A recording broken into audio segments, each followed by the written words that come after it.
Megan MacArthur with the STS-125 crew. You're watching NASA TV.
Good morning, Atlantis, and good morning to you today, Megan.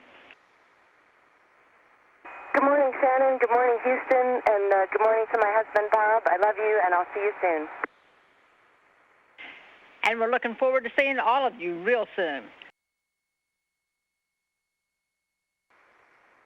This is Mission Control Houston. Today's wake-up music was Lie in Our Graves, performed by the Dave Matthews Band. It was played for mission specialist Megan MacArthur, who in just a few hours will release the Hubble Space Telescope as the astronauts and all of us take a final look at Hubble for the very last time.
The Hubble Space Telescope now grappled firmly by the shuttle's robotic arm, the end effector. That coming at 5:45 this morning Central Time as Atlantis heads towards an equatorial crossing here in just a couple of minutes, tracking northeasterly. This will take it across Central America, Cuba, and then out across the Atlantic.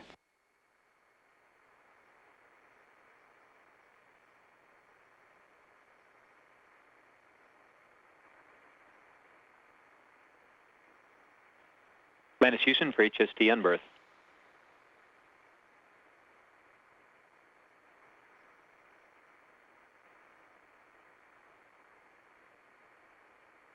Houston, go ahead for on berth. Yeah, Scooter, not trying to rush you at all, purely your preference, but anytime you're ready, we are go for HST on berth. Okay, copy that. Go for on berth.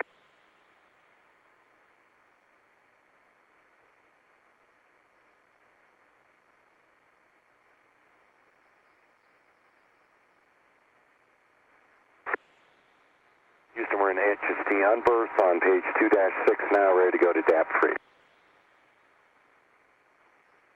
We're with you on 2-6, and we're ready for that.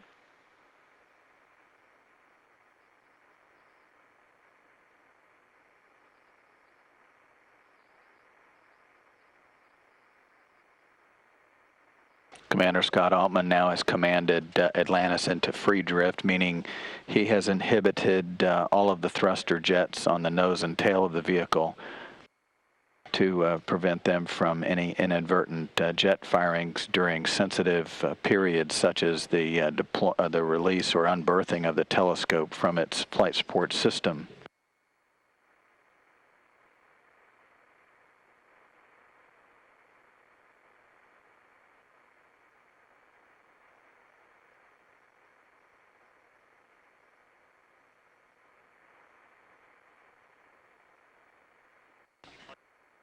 split screen view indicating that all of the berthing latches are open, all 3 of them.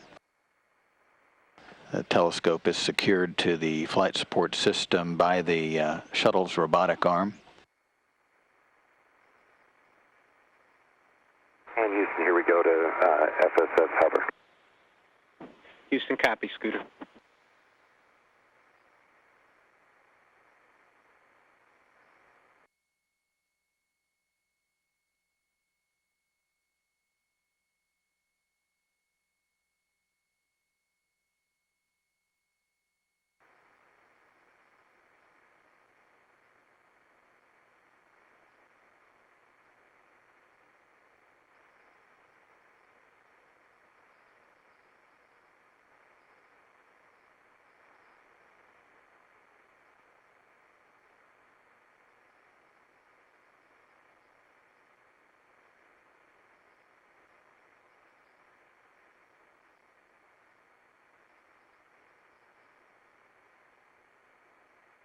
And Houston, Atlantis, we're at hover, assuming attitude maintenance is not required, we'll go to RNS intermediate.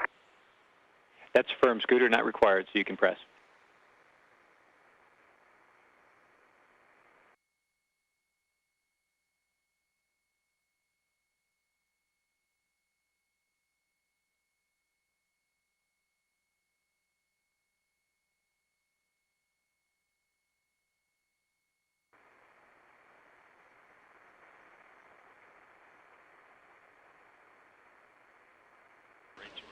And the payload deployment and retrieval systems officer, the robotic arm officer here in Mission Control, reports that the telescope is now in the release position. That call coming at 6:58 this morning Central Time.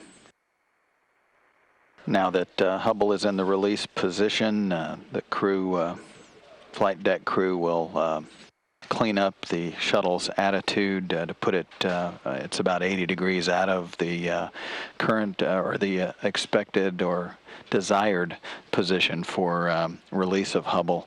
So they'll clean up the shuttle's attitude with a few firings of thruster jets and then stand by an attitude hold until the deploy or release commands are given. We're ready to go, A-15 auto on the DAP and maneuver. We agree, and we're ready for the maneuver.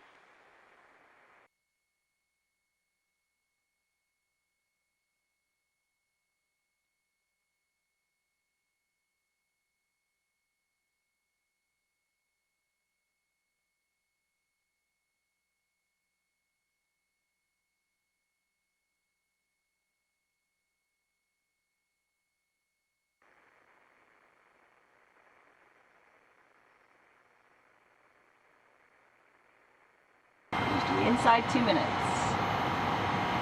Thank you. Okay, Ranger, I've got 7 plus 94 queued up.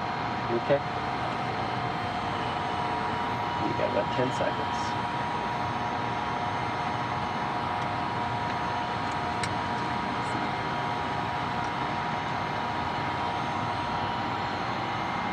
Okay, there's Sun Point. Okay. Looks like my item 10 is at 30 seconds. I would say you could do it prior to that. Okay. It's on that page, but Yeah, because I have the 30-second DAP 3 after that. right. Okay, so I'll do it one right now again. And it really is just saying you want to have our state vectors Right. co-located close to release. Okay, I'm going to resume that. You move over, Drew? No. Just a, And this time we have the recorders rolling. John, you got the record the time action. Concur. Pulse, low Z. I see that. And DAP A 10 free seconds. prize, Scooter, you got that, I assume. I'm going to select 5 A7 seconds. The free mode prize. switch is in auto. 3, 2, 1, release. I'm backing away. I see you got it open. Clear the pin. Clear the pin. Mode switch is in off. Clear the antenna. 1856. Yeah, that's coming out now. Ray J, I'm calling for 10 down pulses when we do this and record the MET. See you moving away nicely, Megan. Working to get away from the antenna as well. Okay.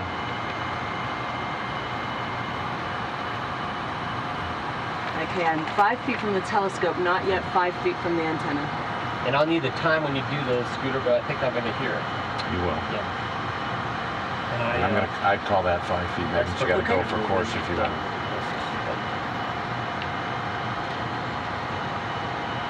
And just verify your flight control power's on. Flight control power's on. Okay, motion is stopped, Scooter. Okay, here comes the burn. 10 down pulses. Mark. 7. That's like 20.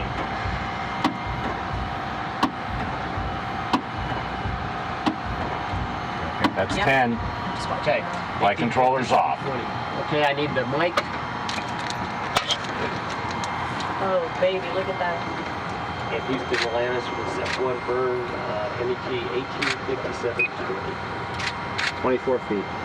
Okay, is that the keel camera on monitor 2 for me? 28. The actual monitor 2? With center of HST, bottom half of keel, Scooter, and neutral. 31. There it is, Scooter. Okay. 35. Thank you. Opening. Supposed to be at a ref ball of about 65. You said 35 opening? Yep. Do you have a H dot? Yeah, it's about 65 of the ref ball. Okay. Stand by for your neutral.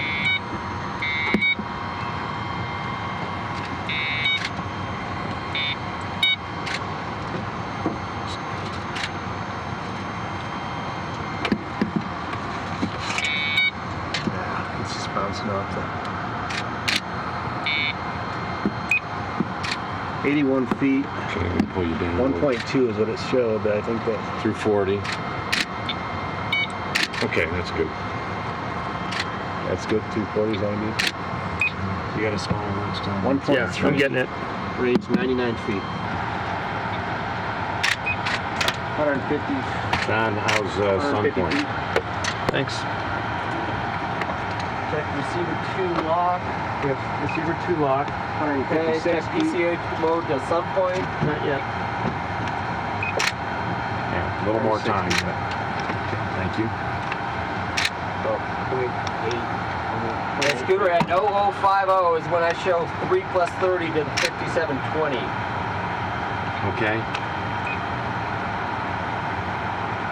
Do you have your maneuver ready to go? I'm putting them in now. You can do the item 19. Hey, John. This Scooter? Yeah. Got this? Yes, sir. Can you grab this thing? Yeah. Thanks.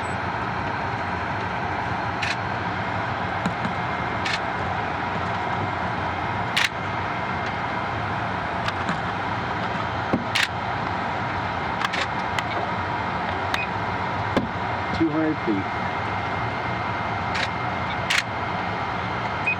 20 seconds, Scooter. 20 seconds for the maneuver. Right, I got 1.4. 139000 Omicron 0. Okay. Shoot up the item 19. Go ahead and give me the item 19. Okay, in about 8 seconds. For what? 3 plus 30. The 5720. Here we go. Just keep shooting that thing. 27 auto burn, Scooter.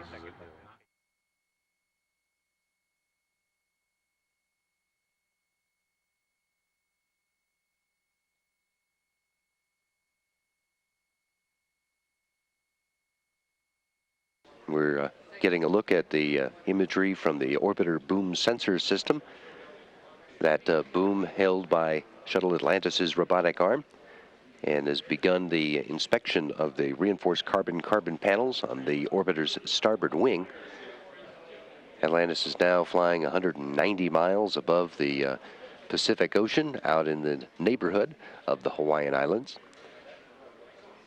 This morning's orbit adjust burn was successful, and now shuttle's flying in an orbit 351 miles on its high point, 184 miles at its lowest point, following the successful release of the Hubble Space Telescope just minutes before 8 o'clock Central Time this morning.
This display, driven by real-time data in the telemetry stream from Atlantis, shows the current position of the robotic arm and the orbiter boom sensor system, which is in its grasp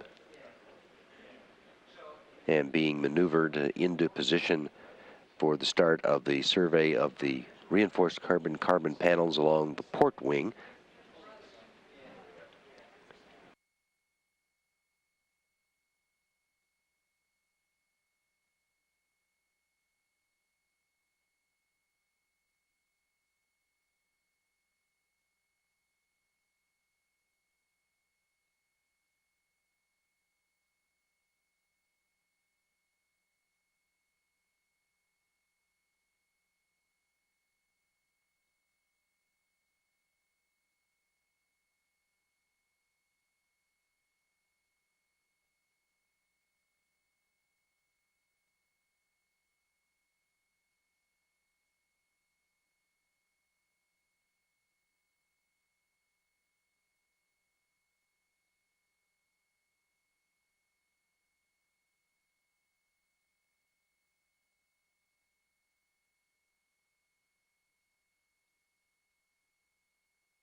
The astronauts have already completed the planned late inspection of the reinforced carbon-carbon panels lining both wings and the nose cap. We're currently seeing some sequential still video of the orbiter boom sensor system being returned to its berth on the starboard sill of the payload bay. That task had been timelined for tomorrow, but the Mission Control offered the astronauts the opportunity to go ahead and do that today, since they had completed the inspection tasks more than an hour ahead of the schedule in their day. Completion of this task would free them up for a full day off for everybody tomorrow.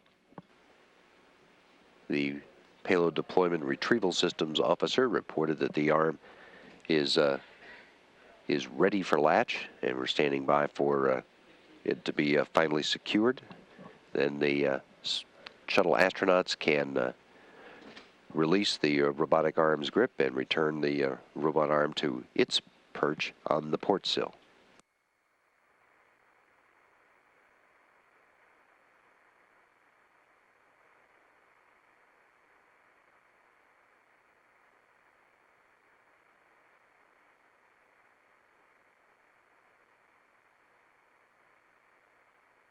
Yesterday we had our final spacewalk, and it was a controversy over who was the last person to touch the Hubble Space Telescope. Now, I was a witness to this, and I was watching the whole time, right? And John, we talked to him about being the last guy, but Drew, you were out there. Did it ever go through your mind that maybe while John wasn't looking, you should touch it? You know, I was thinking maybe we should have Megan take John on the, because John was on the arm, right? Get him away from the telescope. He's like leaning forward, and Megan wouldn't let him touch it, and then Drew would go up and grab. Did that ever go through your mind? Did you ever tempted to try to sneak that in, like, you know, do a Buzz Aldrin before Neil Armstrong gets out there or something like that? Did you, you know, for this to go down in history? Did that ever occur to you, maybe? I cannot tell a lie. You were hoping we would come up with something, huh? I tried to be the last one to touch it. But it didn't work. Alas, it was not meant to be. It was not meant to be. Well, or something happened near the end that caused us right. to revisit the telescope. But Drew had tried. that not occurred, I believe I would have been. I don't know. Well, see, here's the thing: is when I was down putting the baps pin in, I said to myself, I don't remember the last time I touched it. You know, because John gave it the last shake. Right. I thought, I don't even know when it was that I touched it. So I said, I better go touch it, so that I can remember. So when I touched it, I knew I would remember that. Sounds you guys were looking, so I knew you would remember. That's why. Oh yeah. It's like if you would have bribed us. No, I had that thought. See, Drew, it depends. me the high sign. Yeah, if you would have bribed us, Drew, you know, money, not even that much. We could have had John. We could have put John on the arm and took him away from the telescope. Megan on the arm. He's reaching out. We could have had John go away, and then you could have went up there and got the last touch and got. Hey, John, watch this. Yeah. Right, but no, I think you're right. You know, it was appropriate for John to be the. He was the last. Right, you know, to be the last guy to touch. And then Megan. But who was really the last astronaut to have an imprint on Hubble? Who let go of the telescope? Who let go of the telescope? I did let go of it. It was Megan. So Megan truly is the last astronaut to be touching the Hubble Space Telescope. That was spectacular. That was yeah. What'd you think? What was that? What was that like? It was, well, you know, it was just as close to us, I guess, as when we grappled it. But bringing it up out of the latches and bringing it forward, we kind of had, it was a little more leisurely maybe, so we had a little more time to sort of look at it, and it was just huge, and it was, you know, really close to us. And then of course when we let go of it, and then it's just sitting there for a second until Scooter initiates a separation burn, and then it goes right over our heads, and you can kind of see everybody sort of duck down a little bit because it looks so close. How many pulses was that? 10 pulses. Boom, boom, boom, all in a row. The shuttle rockets. We're just moving away. I was like, I was a little bit stressed out. You guys are doing all the work, and I was just sitting there stressing out, watching it. It's a big telescope coming right overhead. Yeah, pretty cool. But it wasn't as stressful as the rendezvous, though.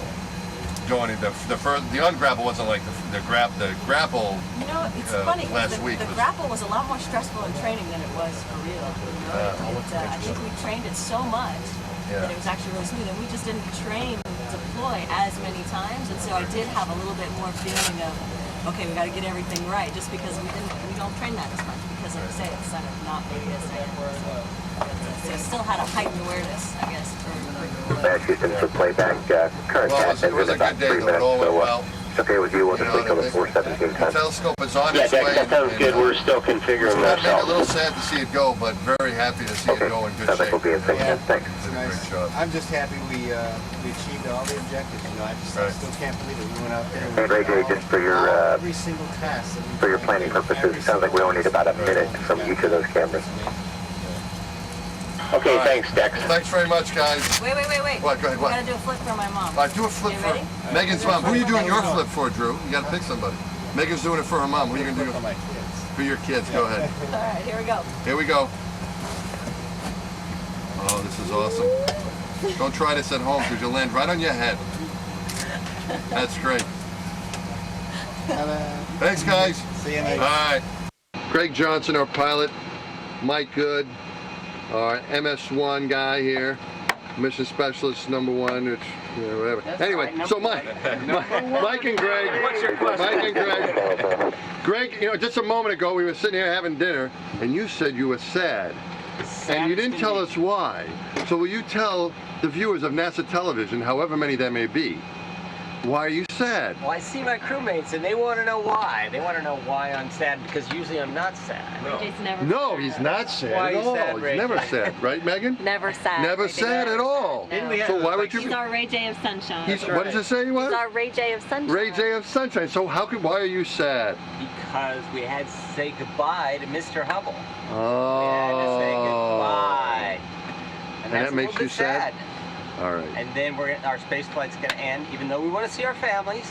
Yeah, See all the children, Right. the parents, But the space flight's going to end because we had to let Hubble go. So Right. a little sad. So a little sad. Coming back. Right. Getting on the step. Right. Okay. But you were pretty busy today too. You had a lot of action. I was busy. I was in the commander seat. Yes. And trying to run the checklist. You kind of running the show up there. There was a lot going on. Barking out commands. Right, because we had, as you said, we had to say goodbye to the telescope. So maybe it's good that you were busy barking out commands, or else you might have started. That's a little misty. Maybe. Yeah, that wouldn't have been good. So it's good you had to, you had to keep everyone in line. You couldn't afford to get. I kept it down. I had a few. Right. Excellent. Well, you did a great job of handling on that. There was a lot of action. And Mike, you and I today had to dress up like it was going to be a spacewalk, right? Excuse me, I'm finishing my dinner. Oh, I'm sorry. Go ahead. You done yet? What are you eating? No. All you kids out there, eat your vegetables. I'm eating some carrots here. They're delicious. Excellent. All right. Great message. But we were almost ready to do a spacewalk. We were ready to do a spacewalk if we had to. But it wasn't a planned one. No. Right? It wasn't planned. Were you a little disappointed that we didn't get a chance to do it?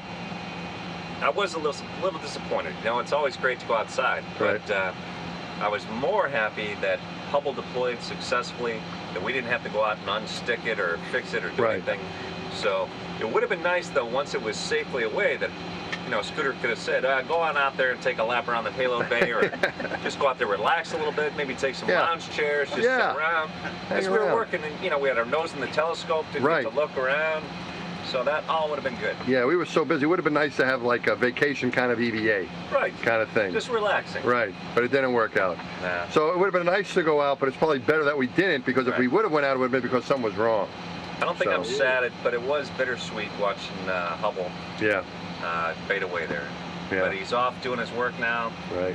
And, that's all good. It's better to say goodbye to him and he's in good shape than say goodbye to him and, not in good shape. He looked beautiful. We tidied him up, put those new blankets on there, all that new stuff inside, new instruments, new cameras, new spectrographs. Right. It's ready to go. Ready to go. All right, guys. Well, thanks very much. Thanks, Enjoy the rest of your evening. Thanks for coming. See you guys. John, today was a big day. We deployed the telescope. Yesterday we had the last spacewalk.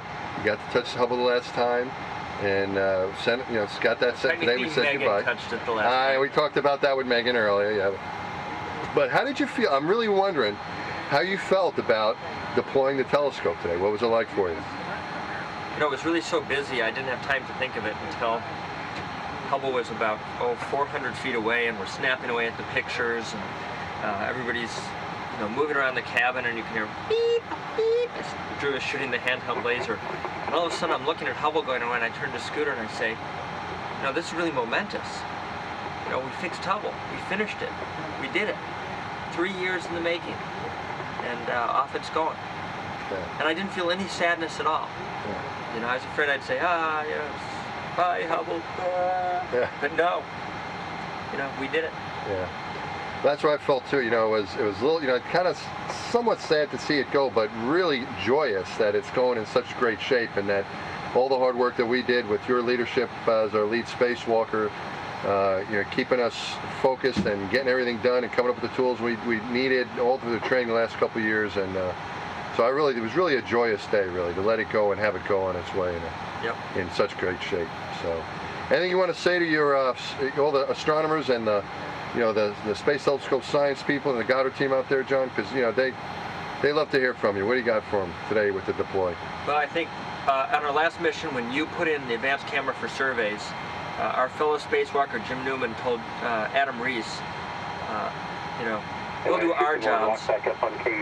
Last mission, STS-109, Jim Newman told Adam Reese, a young scientist at the Institute, we'll do our jobs, then you do yours. And Adam did. It was tremendous, and he's just been inducted into the National Academy of Sciences for his pioneering work in dark energy, which is still a huge mystery.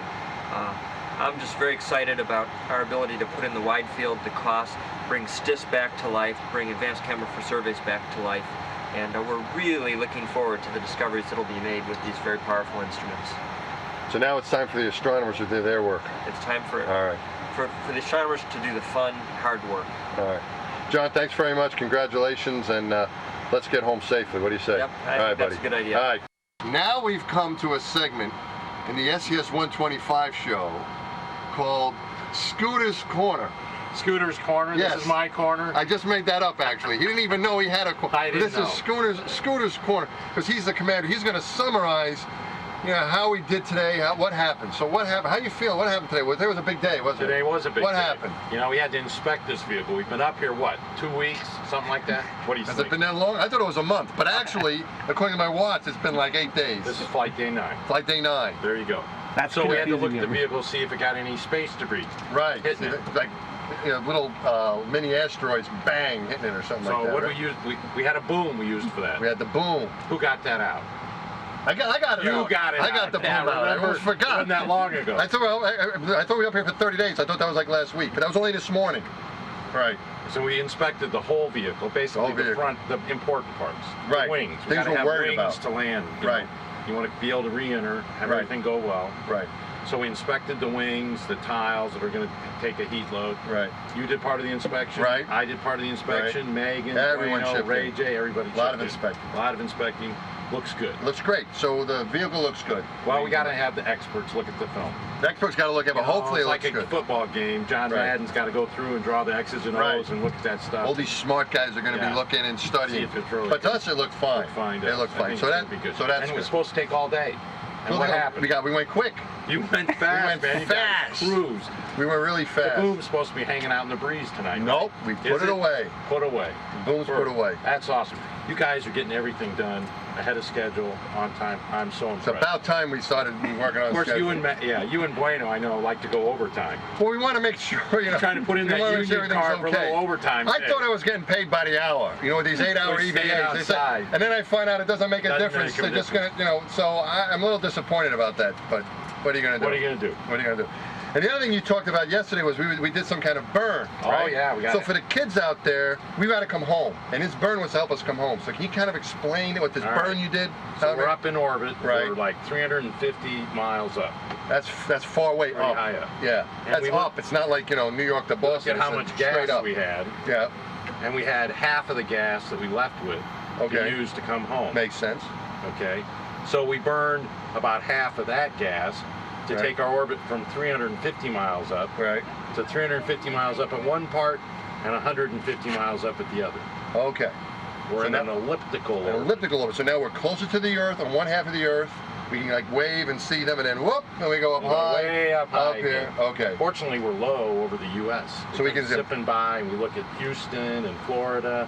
It's pretty nice. So wave to us when we come by. We might be able to see it. Yeah, we'll be looking. So we come that way, and then you're going to do some more burns, and then when we come back, we're going to do one more burn. Use up the rest of the gas. And then come in. We'll just get low enough to hit the atmosphere. And that friction will slow us down. Next thing you know, we're in Florida. We're in Florida. Okay. And that's in a couple days. Couple of days. That's the plan. Tomorrow, we got a chance to relax. All right. And then the last thing I want to ask you about was you've come up with these great quotes, and you've been doing this. Scooter's been doing this. People don't know this. He's been doing this for years. When we go to the NBL, he comes in. We're getting tied. The NBL's our big pool practice, our spacewalks. You come in. You give us some kind of quote. And it makes us, keeps us going. Usually you laugh at my motivational speeches. No, they're very motivational. We always get very excited. And now today you had a very nice speech you said when we deployed Hubble.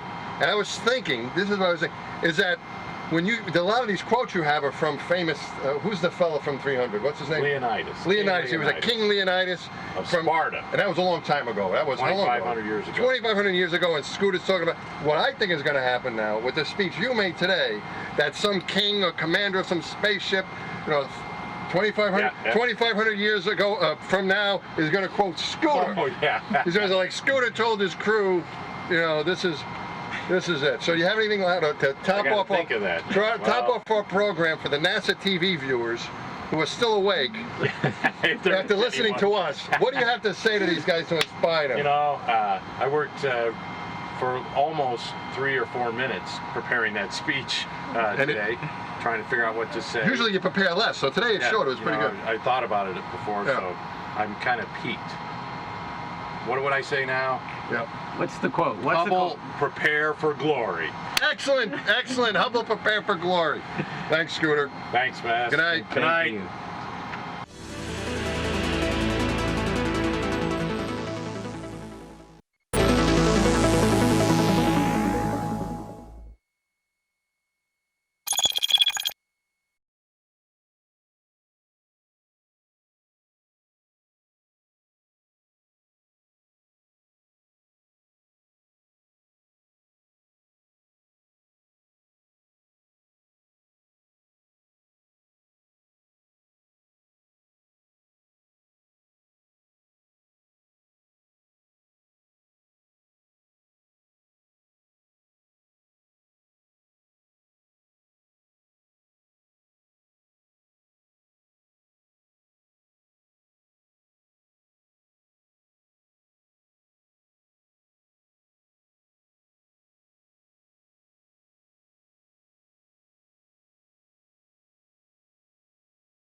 Good morning, Atlantis, to a great crew from your Orbit 3 team.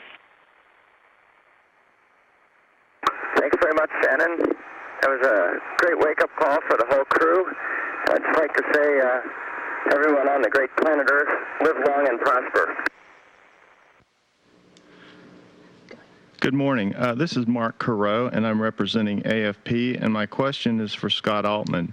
How would you assess the success of your mission? Did you ever think when you left it off that you would accomplish the lowest as well as the highest priorities? Thank you. Mark, you know, I never imagined actually that the flight would go as interestingly as it has. You know, it's amazing looking back at how hard things looked at a couple of times, more difficult than I ever expected, but then to overcome and wind up with everything done in the way that it was, I think we were very successful, and I just continue to thank the whole team that's pulled this off. It hasn't just been us up here, it's been everyone on the ground with us as well, working as hard as we have been to make it work. This is Seth Bornstein from the Associated Press for John Grunsfeld. This is not just the last Hubble repair mission, but this is the last scheduled servicing mission of any satellite or science instrument in orbit of any at all. And as someone who's done this 3 times, can you tell me, do you think NASA will miss anything by not doing this anymore? And what are the advantages of being able to service in orbit satellites and science instruments? Well, as you said, this is the last scheduled servicing mission of Hubble with the space shuttle. And what I think it's demonstrated is the extreme utility of having people working in space and accomplishing things that are different than what was expected.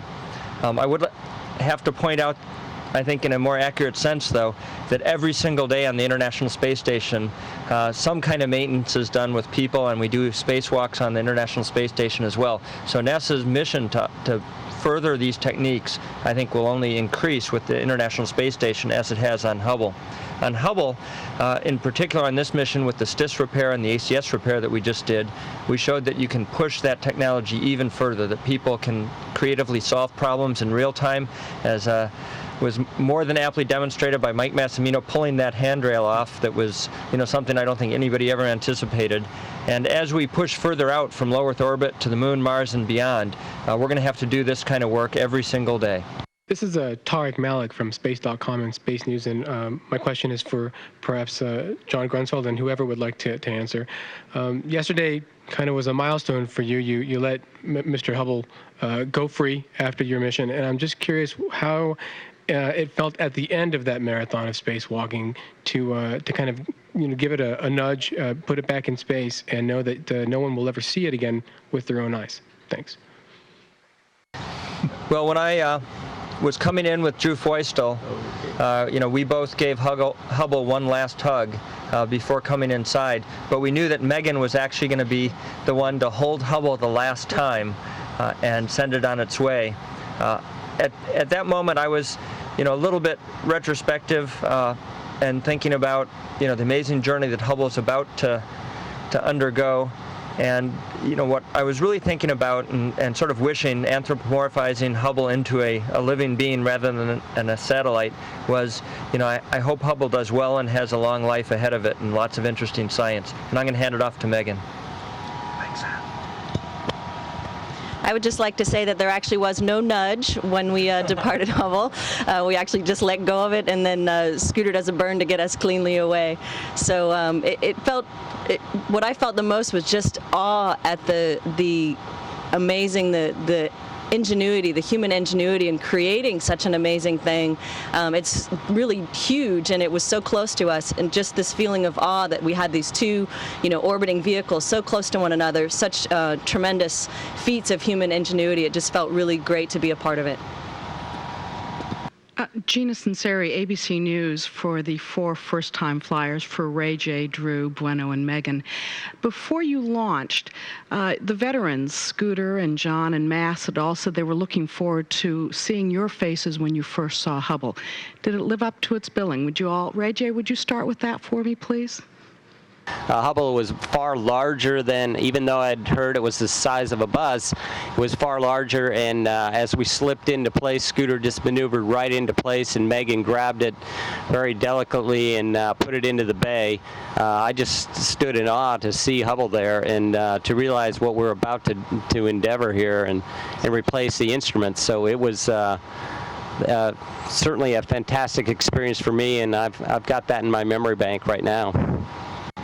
Gina, when I first saw the telescope, it was just a tiny dot on the horizon as we worked through the rendezvous procedure that morning, and I went downstairs to tell the other guys, hey, we can see the telescope, and they said, well, how big is it? And then they said, come back when it gets a little bit bigger, because they were real busy getting their spacesuits ready to go the next day. But it did really feel neat just seeing that first dot on the horizon and thinking about what was to come. So it was a really great day and really did live up to all of our expectations. Well, as you know, I've been waiting to see Hubble for quite a while now, and I've been looking up at it from my driveway and out on camping trips, watching it go across the sky. And when I finally got to meet it face to face, it was awesome. It was a great experience. Spectacular for me as well, and watching it come in for the rendezvous was pretty impressive. Not like anything we'd seen in the sims. It was all sort of make-believe, and you know, when we're doing the sim, it's not like we're really doing it, but this time we were really doing it. It was very impressive watching it come in, and it seemed a little bit surreal, but pretty special to get out there to actually touch it thereafter. This is Rush Denoyer with PBS Nova for Mass and John and Drew and Bueno.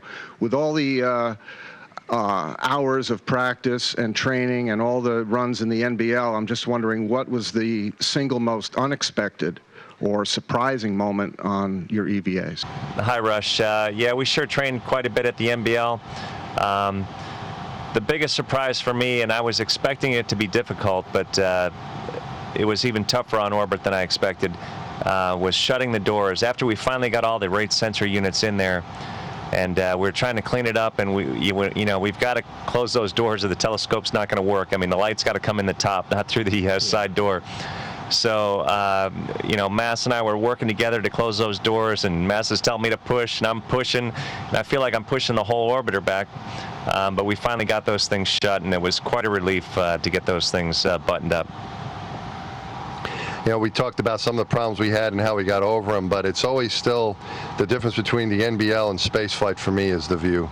And there's nothing that can prepare you for going out there and having an unobstructed view around your helmet to view the planet, and you really can see it as a planet. It's just awesome. I don't want to talk it up too much because my commander gets jealous. So, I'll have to tell you when we get back privately, maybe. But it really is just so Not talking. And it's just so spectacular to view that. The NBL and all the training facilities we have, and our instructors who do a great job getting us ready, prepare us for just about everything, even the unexpected, because we're used to dealing with the unexpected.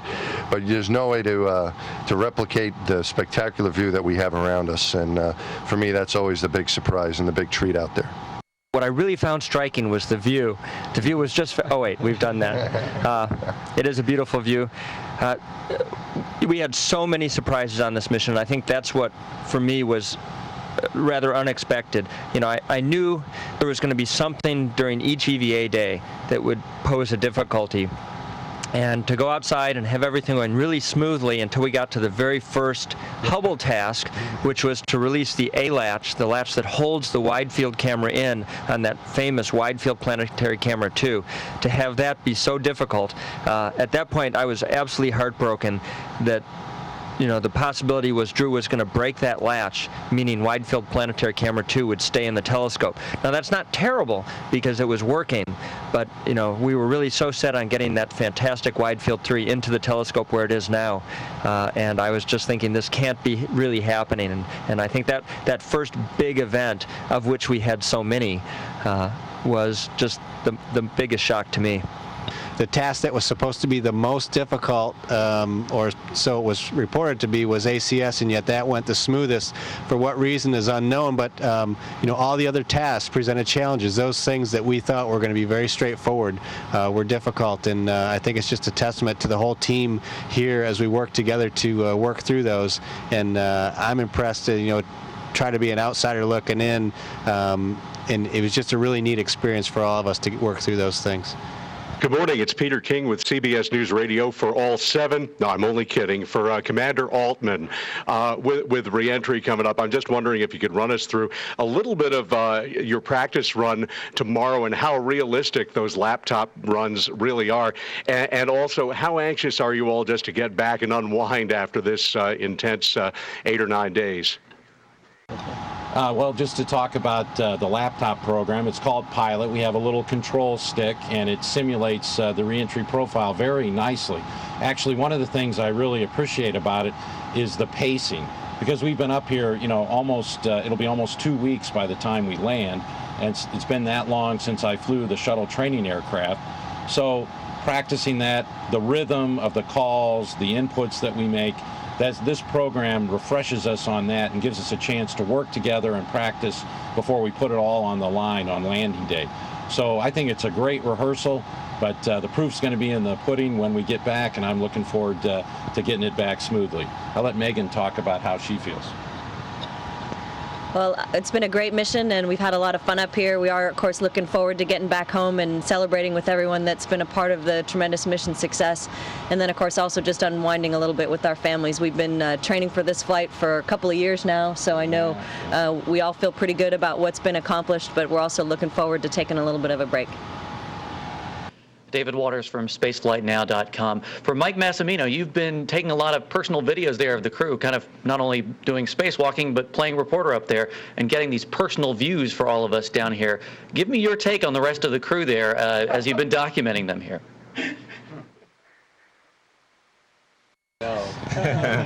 What do you want to know?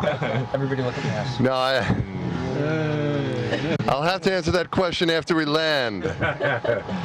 No, it's been a lot of fun. I remember doing a couple of them early, and then kind of took some time off from doing them during the spacewalks, and then the last couple of days got back into doing them. It's just a fun thing to try to keep everybody loose and get our families a chance to see how we're doing, and everyone on the ground to see what it's like up here. And because it really is just a wonderful experience, and I appreciate everyone playing along. I think we've all enjoyed it, right? Yep. It's been fun, you know. It's been.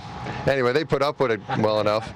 But no, it's just been a fun thing to do, and everyone seems to at least to enjoy it a little bit at least, and sometimes sometimes a lot too. So it's been fun for us. It's been fun for me especially, and what we're really trying to do is give the folks down on the ground a chance to see what it's like to be up here, and that we're just regular people who have a really incredible job, and not too many people get a chance to see and do the things we get to do. And any way we can try to share them with folks, we try. And this is one of our attempts at trying to share what the experience is like, and we hope people have enjoyed them. It's been fun doing them. Hi, this is Tracy Wilkins of NBC4 in Washington, D.C. Hello, everyone. I have a question for the crew about the work that Goddard did to help with making repairs up there. Can you just talk a little bit about how important Goddard's help was in the mission? Well, the Goddard Space Flight Center really is a center of excellence in a number of areas, but absolutely prime in this great country in human spacecraft servicing of spacecraft like Hubble. They've been doing this for many years, as long as Hubble's been around, and they trained us in all of the techniques, how to take care of Hubble, how to put the instruments in, how to put the rate sensor units, batteries, all the stuff we did. They're a huge knowledge base for us, and I have only the best things to say about all those folks. We absolutely couldn't have done it without them, not only in the pre-flight time period, but also in real time, coming up with the fix for the STS. It was just fantastic, and I know there's a big team of folks there, and I think we'd all like to say thanks very much for all of that help, and we hope you enjoy all the stuff that comes down from the newly fixed Hubble at the apex of its career. This is Rush Denoyer from PBS Nova.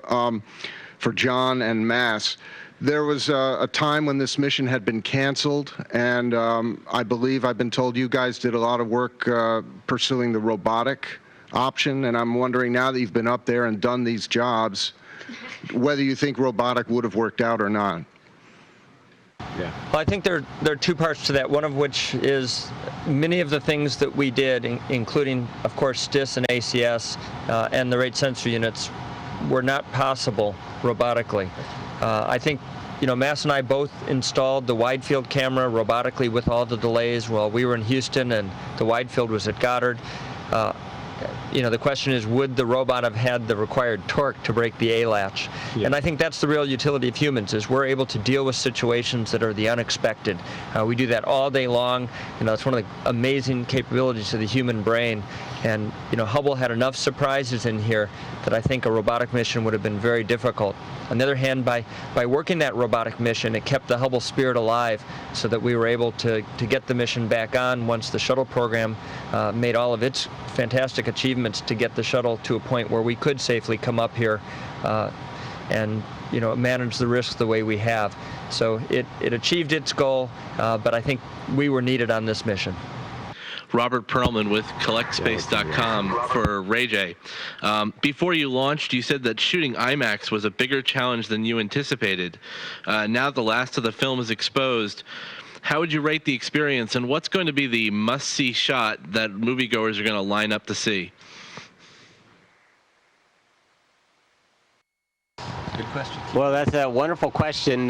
First of all, it was it's a little bit like flying. Everything's going great, and then all of a sudden you got to get really busy and get a task accomplished. And it really was a complete teamwork evolution.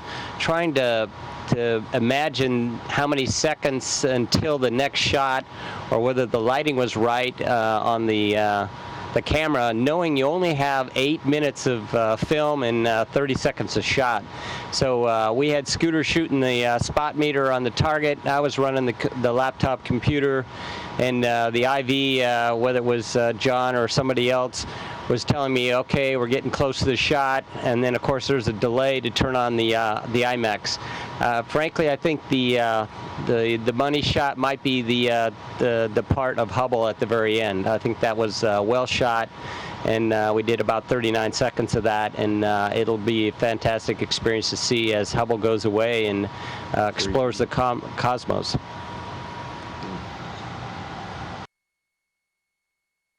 Atlantis, this is the international station. How do you copy? International Space Station, Space Shuttle Atlantis copies you loud and clear. Hello, Atlantis. This is International Space Station. We're very, very glad to welcome you guys.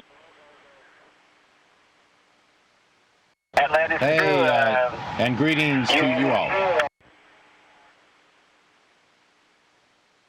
Yeah, it's very wonderful to talk with you guys. Congratulations on the wonderful EVAs and such an intensive EVAs, and you guys did an outstanding job. And the crew on board the International Space Station saw you guys expedition going out Atlantis a couple times during the days, and again, you guys did a wonderful job. Congratulations.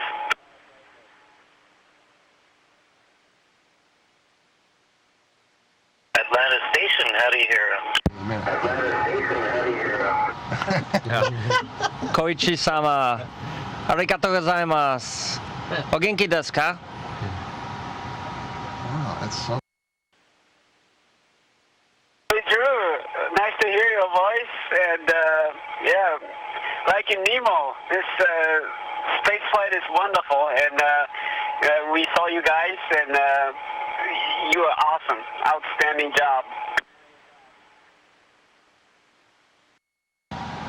Thank you very much. Of course, we're here for just a short stay while you are remaining up here. Our end is in sight for us soon. We've enjoyed being up here in space with you as well. Yeah, hey, we just wanted to say, like Koichi said, we've been following your mission, and it's just the greatest thing to see these two remarkable machines made by such remarkable people coming together again, this time for the last time. We wanted to offer some heartfelt congratulations for a job well done, and we also know how hard you guys have been training and how personally invested in this great telescope you've all been. And I guess we all kind of envy you the chance to touch Hubble one final time and get her all commissioned for another several years of discovery. And again, we just think you guys have done an awesome job, and it's great to hear laughter in the background. We know how intensively you've been working, but sounds like it's magical on board your shuttle just now. Thanks, Mike. We've had a great time up here and got a lot of work done. We know you guys have been working hard and are going to continue to be working hard up here. It's really fun to be sharing space with you. As you know, we now have 4 bugs in space. I think we officially outnumber everybody else. Yeah, this is the first of the year's records that I was really looking forward to. 4 bugs in space, and not too much longer, we're going to have 4 MDs in space, and both of those are kind of scary, but wonderful at the same time. Hey, Mike Barrett, it's Mike Good, and I just wanted to say hello. Hope you guys are having a great mission on your end, and it's a real honor to be in space with you at the same time, fellow classmates. It is great to hear your voice up here, and I agree. It's great to see our class get up here and fly and do some great things and just have tremendous fun. And we are also having a great time up here. So when you guys get all done with your Hubble mission, don't forget the long duration door is always open. Hey, Mike, this is Drew, and yeah, we hear the invitation, and maybe if we all hang around, we'll be joining you someday up there on Space Station. But go Bugs, and it's nice to be up here enjoying this scenery. Hey, Drew, great to hear you too, and you guys have a great remainder of your flight. Eat all the food that's left, and land softly. Megan, this is Gennady. How can I copy me? Thanks, Gennady. Thanks very much. It's fun to be up here at the same time as you are and be able to talk with you over the airwaves like this. Yeah, great job, Megan. Wonderful grapple and very smooth release, and it was very enjoyable to see the not only the EVA work, but also the great arm work. And Gennady and Mike and Koichi, I just wanted to wish you a wonderful expedition time up there. I've enjoyed my first flight into space, and from Ray J, do good things up there, and we'll see you on the ground. Okay, thanks, Ray J. We're definitely looking forward to getting together and swapping the sea stories. For us, that'll be only in October, but you'll be able to chat with Koichi a little sooner.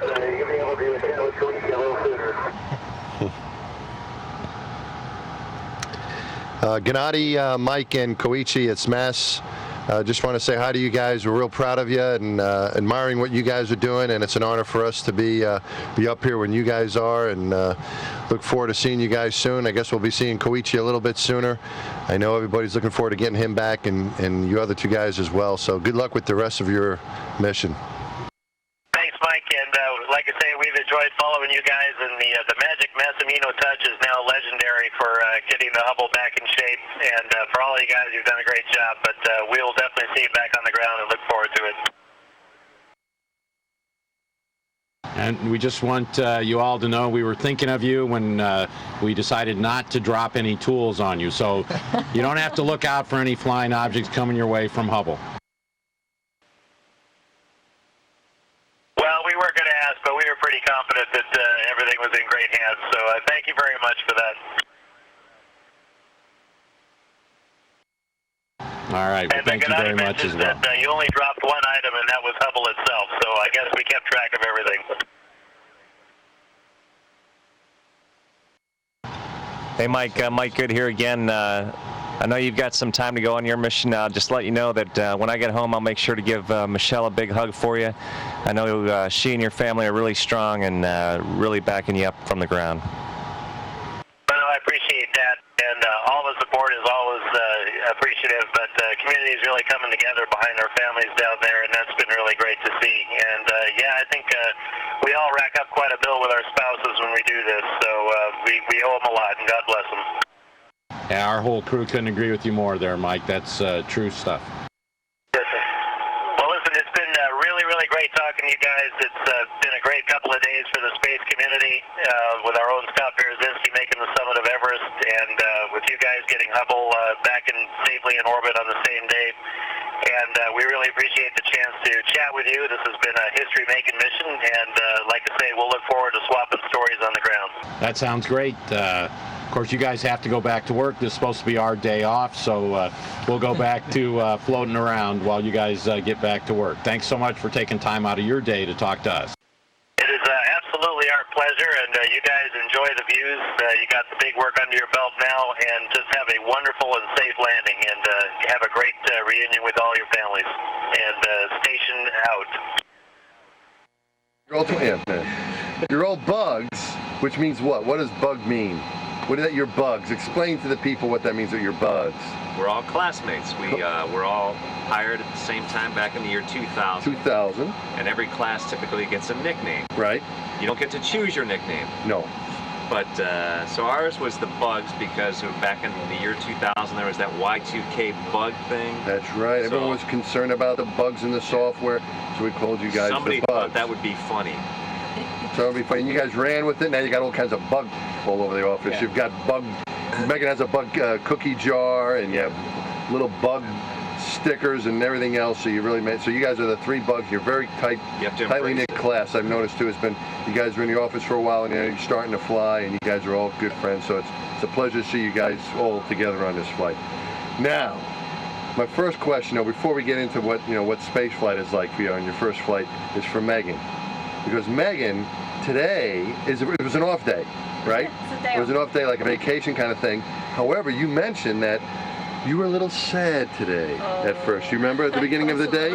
Why were you a little sad today? Well, as you remember this morning, you and I powered down the RMS for the final time on this flight. And so when I went to take that select switch to off, which meant that we were going to do no more arm ops on this flight, it was a little sad. A little sad. Yeah, it'll probably be the last time I fly the shuttle arm, so it was a little sad. Yeah. But it went away fine, right? It worked great. You didn't have any troubles with that thing, did you? It's a great arm. It's a great tool for spaceflight and for getting our mission done. So, yeah. And you flew. I was trying to figure out how many hours you must have flown this mission, but you flew it for a long time. I don't know, but Charlie at the MBL says I flew the arm at the MBL for 250 hours. So, wow. But what makes me feel really bad is that he and the other guys had to sit there and watch me do it for 250 hours. So that can't have been very much fun for them. That's a long time. That's a lot of hours. Those guys. A lot of hours in space. All right, now for the three of you, what do you think of this space gig? And be honest now. All right, you've been here for 10 days now. You've had a chance to settle in. What do you think? What do you got? Do you like it? You want to come back? You've had enough? What's the story? I like floating in space. It's been a lot of fun. I think we're just getting good at it. Yeah. I don't know, maybe we're not getting good at it, but it feels like we're getting better at it. Yeah.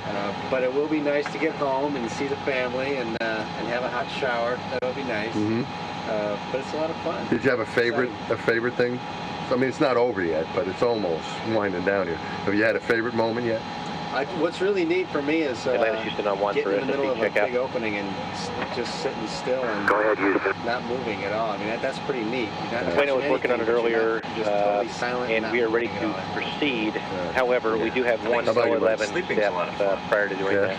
It's very comfortable. In space or? Yes. Oh, it's okay. In space. Yeah. That's what we are.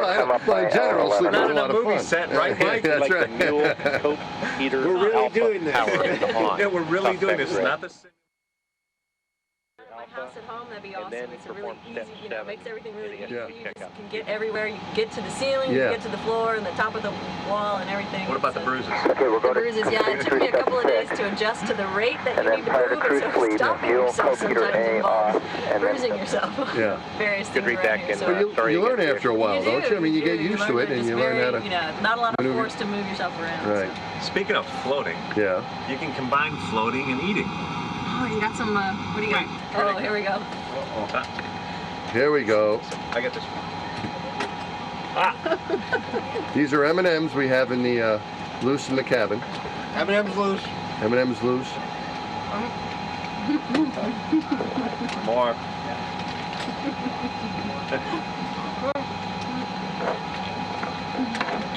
Great way to eat. It's a lot of fun. A lot of fun. All right. Well, thanks very much, Bugs. You got anything you want to say to your Bug classmates who are on the ground? You got one Bug classmate up on space station, but anybody on the ground you want to say hello to?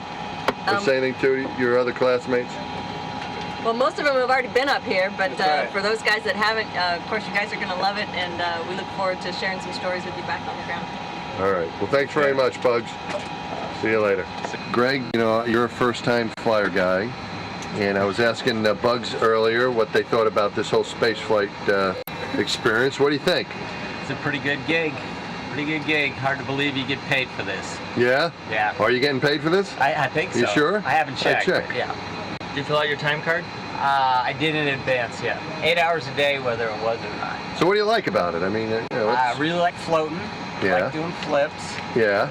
I like the feeling that there's no pressure on your body, and when I got on that ergometer, started to work out. Now the ergometer is our exercise bike, right? Yeah, that exercise bike. Right. I realized that there are a lot of pressures on your body as soon as you get back, but right now, zero pressure, don't feel anything, floating around, doing this, feeling good. How about the work part of it? Because you were doing some work. Because you told me you wanted to get paid, right? And we did. Floating around's fun, but you're not getting paid to fly. How'd you like the working part, all the stuff that you did on the flight? I think it was really a great team effort. I especially think on EVA 5 when we had to get out the door early, right, or we wouldn't get the whole job done. Right. Got up early as a team. Everybody got ready. Got the spacewalkers out like an hour early, maybe. Yeah, hour early, and we got all three nobles done at the very end of the spacewalk. It was awesome. Great team effort. Oh, awesome. That's the best part. Our flight director, Tony Sakachi, sent me a note. He said, John, did you sleep in your spacesuit the night before? and I had to fess up that yes, I did. There you go. That's the only way to do it. Yeah. John, now I want to ask you something. This is your 5th space flight, right? You spent more time in space than anyone else on this crew. And, again, you came up 4 other times, and now you're back. How did this one compare? Do you get tired of coming? Is there anything that is oh-hum about it, or is it still just, the greatest thing for you when you come up here? I'd say it was the greatest thing, but the fact is, I get really tired of these crew interviews. It's just insane. That wasn't my question. Oh, I'm sorry. I wasn't talking about the crew interview. I was talking about the space flight part of it. No, you never get tired of space flight. Mike, what is this? Leave the humor to the professionals, right? That's right. Tell them. Good. You never get tired of space flight. I love being up here. As soon as we get to main engine cutoff, suddenly I get this big grin on my face. Usually it stays the whole flight, except for some scary moments during EVA when people have to break off handrails. Yeah. The rest of the time, I just love being up here. I got to tell you, that was my observation. We're flying with you once before, and I mean, I've known you for a long time. We spend most of our time together on the ground. But when I see you come up here, it just seems like you are really in your element.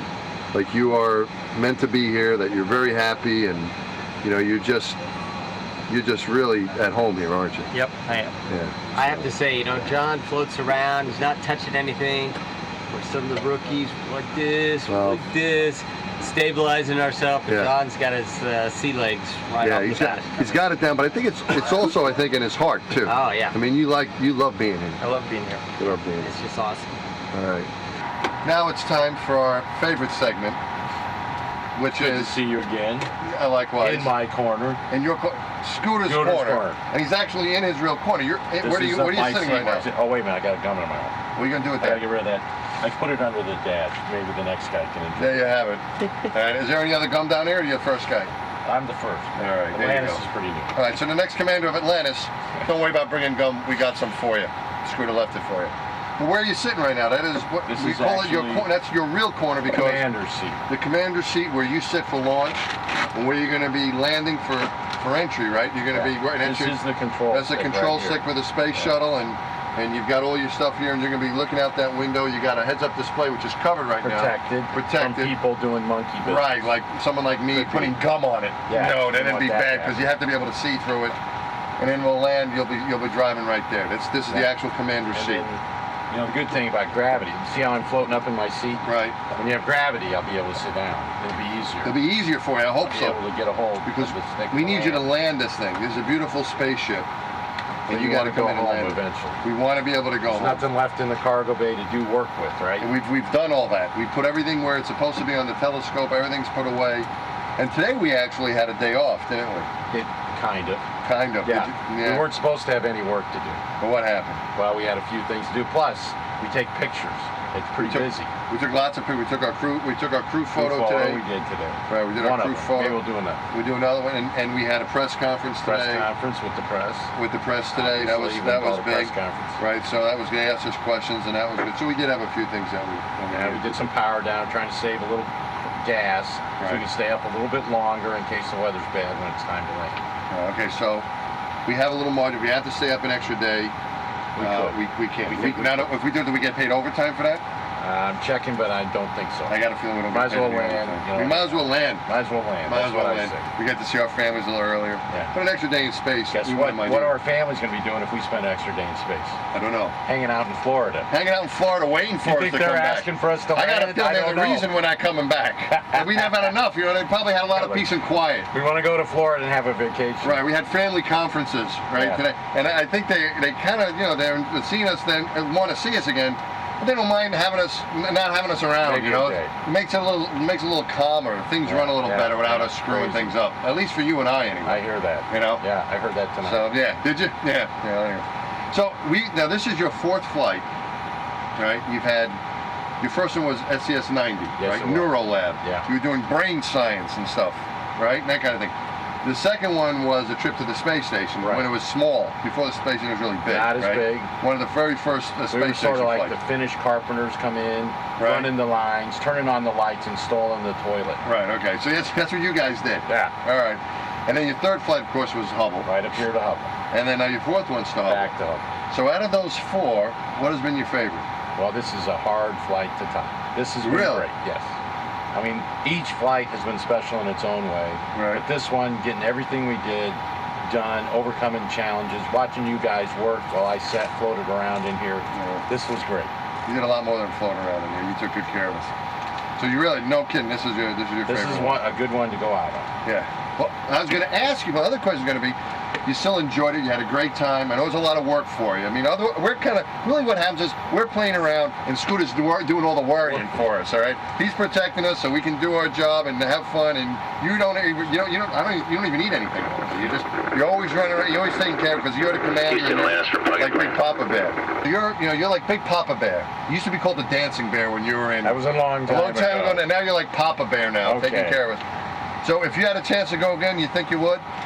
I love doing this. The shuttle's an amazing vehicle. I love being on it. I would. Yeah. It's just a wonderful experience. You know? It's a lot of work. Having fun? Yeah, I mean it's a lot of work. You're right, it's a lot of work. But it's such satisfying work, and it's How long did it take us to get here? What do you mean? 2.5 years at least. 2.5 years. The training before. Right, but the thing that what I was thinking today was all the hard work, everything from if you go back to going through school and applying and becoming an astronaut is worth it to get a chance to do this. Oh yeah, no doubt. To work on Hubble and to get a chance to be in this environment, work with this crew, and look out that window every once in a while and see the magnificent views that we see. It makes it all worth it, And you kind of forget that, I think, when you're on the ground. And then you get back here and you're like, ooh. This is pretty cool stuff. It is pretty cool It's stuff. awesome. Yeah. All right, man. Thanks, Scooter. Great work. All right, nice just a couple days left. Yeah. All right, buddy. Oh, one more thing. Yes. Steve Lindsay, I was just kidding about the gun. Don't eat it again. No, you might get sick. You never know who's been down there. Thanks. All right. Thanks.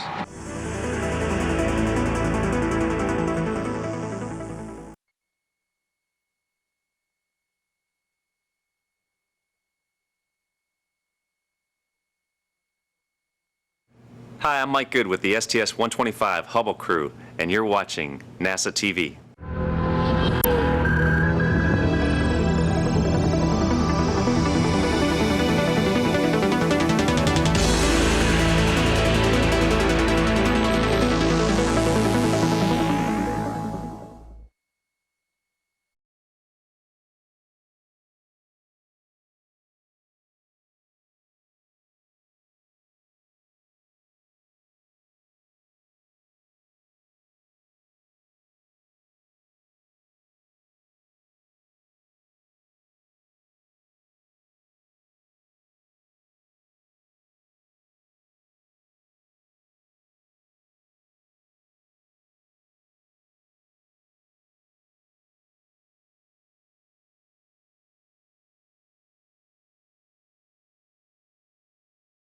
Good morning, Atlantis. Good morning to the entire crew from your very friendly Orbit 3 planning team. Thanks, Shannon. We sure appreciate all the hard work that the Orbit 3 planning team does. We sure appreciate all the hard work and dedication to detail you take in getting the plan right for us overnight. And thanks a lot for that loony wake-up song. And you're very welcome. This is Mission Control Houston. So begins Flight Day 11 for the crew of Atlantis as they wake up to a song called The Cantina Band.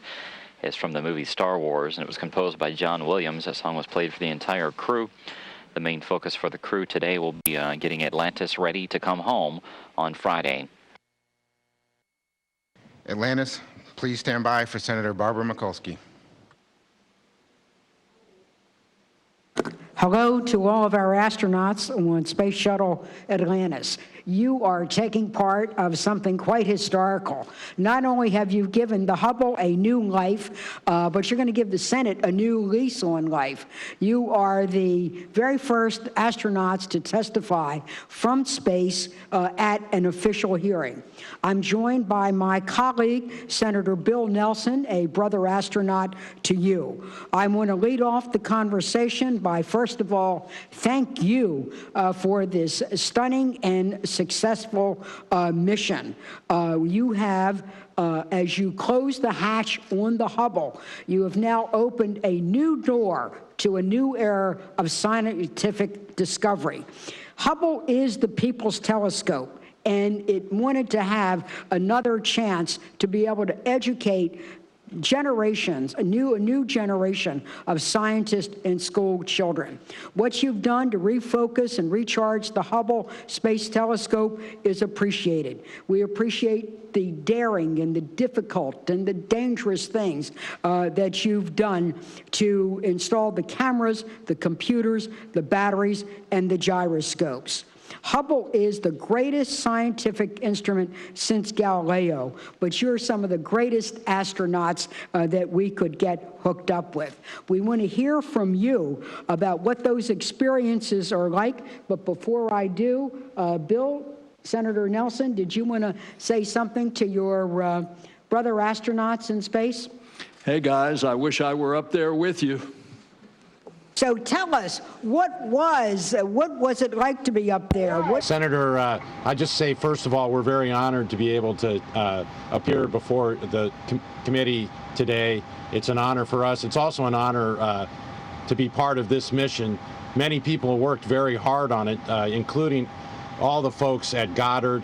And of course, your efforts, Senator, keeping Hubble alive are much appreciated. We're a beneficiary of that vision that you share with all. Hubble as a part of the spirit of exploration that I think is an American dream we all share. So thank you so much.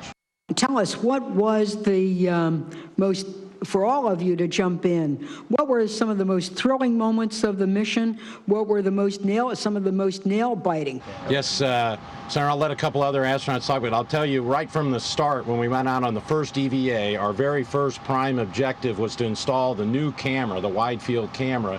And in order to do that, you have to take out the old one. And when we came to the one bolt that controls whether that comes out or not, we were right on the edge of breaking it. And when I got the call in the cabin that it had broken free, the first thing that went through my mind was that that was broken, and on day one we had already not achieved our primary objective. But fortunately, it turned out the torque was loosened and everything worked out well from then. But it wasn't the last nail-biting moment we had, and I'll let a couple other folks talk about their experience. Mass?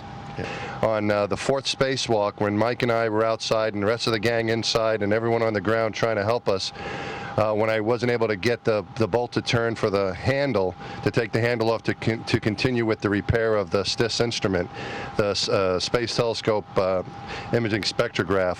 And we had practiced this so many times as a crew to do this repair and never expected. We tried to think of every problem we could come up with, and we were prepared, I thought, for everything, but we never expected that particular bolt to give us trouble.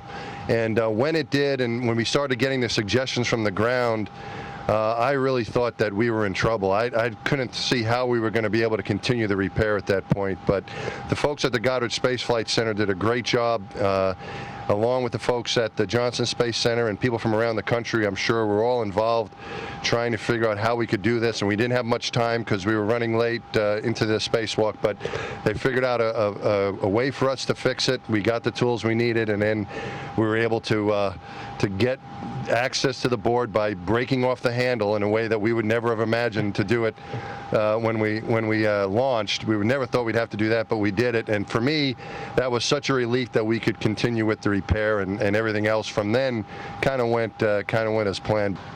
We were on our way on that on my first EVA number 2, and we went out to replace the rate sensor units, which help point the telescope accurately, which, as you know, is so important for the astronomy and the pictures that they're, trying to accomplish with this telescope.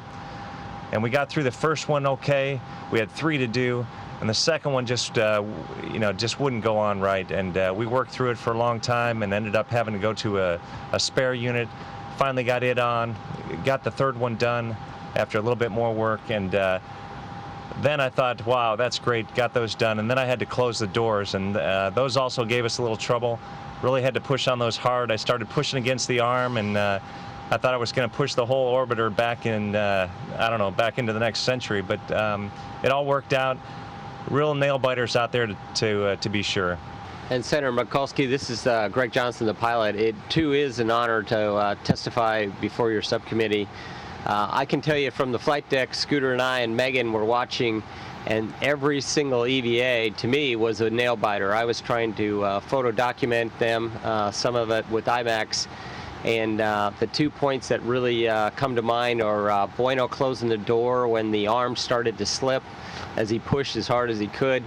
And then Mike Massimino going to get contingency tools in areas that he hadn't really gone to before, and then breaking that bolt. You should have seen the action out the back window. It was, I'm sure it was better up close, but from the pilot's perspective, I was on the edge of my seat, all 5 EVAs actually. Yes, ma'am. Hello, Senator Mikulski and Senator Nelson and all of the senators on the committee. It's great to be chatting with you today about our experiences. I think you've heard a lot about how the EVAs were pretty much all nail biters, and that's certainly true. Those guys did great work out there, though, and we're real proud of them. Operating the arm, that was my primary task during the flight, and it actually went all very nominally, very much as we expected and as we had trained, it's pretty incredible to me to be thinking about this amazing stuff that we're doing, moving this giant telescope around in space with the robotic arm and have it be nominal. So I just take away that sense of wonder at doing the incredible and having it be nominal. That's sort of the big impression that it has made on me. First of all, thank you. It's really exciting to hear you, and we really, again, want to salute your daring and your bravery and your courage. And this takes me to a question about all of your work personally. You know, you've been training for this now for several years. You've had the support of devoted families, and we've had delayed takeoffs, setbacks, challenges in space. My question to you is, when you've literally put your lives on the line for this scientific endeavor, could you tell me why you wanted to service the Hubble, and why, knowing at times the uncertainty of the risk involved here, that you were willing to risk your lives to fit an aging telescope who seemed like its best days were behind it? You know, Hubble really has struck a fundamental chord in the human hearts around the world. It would be hard to find a K-12 school room anywhere in the United States of America that doesn't have a Hubble picture up on the wall. From a science perspective, as you opened the hearing, it's probably the most significant scientific instrument of all time in terms of its productivity. And it tries to answer, astronomers try and answer using Hubble, fundamental questions that we've had, since the beginning of human history. Where do we come from? Where are we going? What's the history of the universe? What is the stuff that we're made of? How was it made? What's the universe made of? All these very, deep philosophical questions that everybody has a curiosity about. That's what Hubble and all the other science, basic science that we do in this great country is all about, and Hubble is at the pointy end of that. And so from a perspective of risk, we all take risks every day. Driving up 295, to Baltimore, there's a certain risk there every morning in the commute. And we don't think about those risks. We think about the risks when, the stakes are a little bit higher, as they are for our space program. But when you look at the importance of what we do, things like Hubble, the International Space Station, our exploration program, our climate observing the Earth, the dynamic Earth, all of these things are so very important to our country and to the world that the risks are definitely worth it. And I would just add quickly that we're not leaving an aging telescope. We're leaving a newly refurbished telescope with new instruments that have been repaired, a telescope that is now at the apex of its capabilities and will be for a long time to come. Bill, did you have a question? Hey guys, I just want you to know that you have made the spring in the step of every American a little bit bouncier by what you all have accomplished. And what you said about us understanding this universe that we are part of and where did we come from is now going to be better understood by the success of your mission. So congratulations to all of the team. I too want to conclude this conversation by again thanking you for your dedication, your sense of duty, and you really, when we talk about the Hubble and giving it essentially a new life and a new way of going and seeing the universe, you've touched our hearts and you've also made history. We want to wish you a very safe landing, and we look forward, Senator Nelson and I, to welcoming you at the Capitol, where we can give you a great big Hubble hug and welcome you back home. This concludes our part of the conversation. Thank you very much. We've enjoyed it. Let's talk about what Bueno's doing today is big. What are we doing? The big thing for today. In a technical sense, we're checking out the orbiter to get it ready to land as a shuttle back home. But in reality, it's cleanup day. Cleanup day. Cleanup. And you're the head cleanup guy. I'm in charge of cleanup. Just like the old days when I used to work in high school as a garbage man. Yeah. Kind of like doing the same thing here. Doing the same kind of thing. Clean up here, tidying up the orbiter, putting it back together. Right. Making it look like an airplane or a shuttle for landing again. Right. But there's a lot of junk around here now. There's a lot of stuff around here. I wouldn't call it garbage. This is all good stuff that hopefully will be used again by other crews. So we need to put it away carefully. Back where we just basically have to put it back where we found it. Right. We got to clean up because it's kind of like your parents have been away, or they let you borrow you're in the house by yourselves, and now we're going to go back to Kennedy Space Center, and all these nice people who work on the space shuttle are going to come in, and if we leave the place looking like a frat house after a weekend, we're going to be embarrassed, right? That's so we got to straighten out too. We got to put all of our stuff away and tidy up a little bit. So we've been living at this place like an apartment now for a while. Right. It's an efficiency, by the way, and one-bedroom efficiency for 7. And now we're going to turn it back, though, into the fine space flying machine that it is, and get it ready to land. Excellent. What are some of the things you're looking forward to improving your life with going back home? A warm shower will be nice. A warm shower, because how do we shower here? You don't really shower. You just kind of wet a washcloth with this. This is our water wetter thing. It's kind of like a garden hose. Let me show you how it works here. You don't normally drink from it, though. You don't drink. And you don't always hit your target with it either. How about the food?